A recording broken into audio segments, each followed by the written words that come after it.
Trump waives punishment for convicted mega banks, including Deutsche, which he owes millions to. Trump's relationship with Deutsche Bank dates back to the 1990s, when the bank gave a line of credit to Trump after a series of bankruptcies. The administration of U.S. President Donald Trump has waived part of the fines levied against 5 megabanks whose affiliates were involved in manipulating the global interest rate and other fraudulent activities. Among the institutions are Deutsche Bank, which holds about $130 million of the president's debt. The 4 other banks receiving the waivers, Citigroup, JPMorgan, Barclays and UBS, received a temporary waiver by the administration of former President Barack Obama in late 2016 for a period of 1 year. Now, the Trump administration has offered 5-year waivers to Citigroup, JPMorgan and Barclays, and 3-year waivers to UBS and Deutsche respectively. The waivers were quietly announced online over the Federal Register during the Christmas holiday week. Per the laws which protect retirement savings, financial firms with affiliates convicted of violating securities statutes are barred from the lucrative business of managing those savings.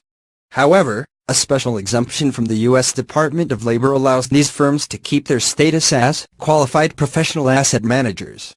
Trump's latest disclosure form states that he owes Deutsche Bank at least $130 million in loans, with a total amounting to around $300 million. The U.S. president has received at least $2.5 billion in loans from Deutsche Bank and co-lenders since 1998, the Wall Street Journal reported in 2016. Trump's relationship with Deutsche Bank dates back to the 1990s, when the giant Wall Street bank was able to afford an extensive line of credit to Trump after a series of bankruptcies. The 5 banks have been granted waivers from the Obama and Trump administrations in the past and received heavy fines for the London Interbank Offered Rate (LIBOR) scandal of 2008. LIBOR sets the borrowing rate, but the involved banks manipulated the borrowing rate for an array of financial transactions, which led to $9 billion worth of fines from regulators worldwide.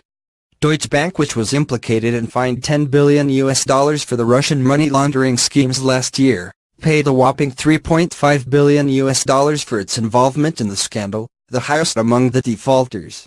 In 2015, the German bank also pled guilty to wire fraud in the U.S. for its role in the scandal.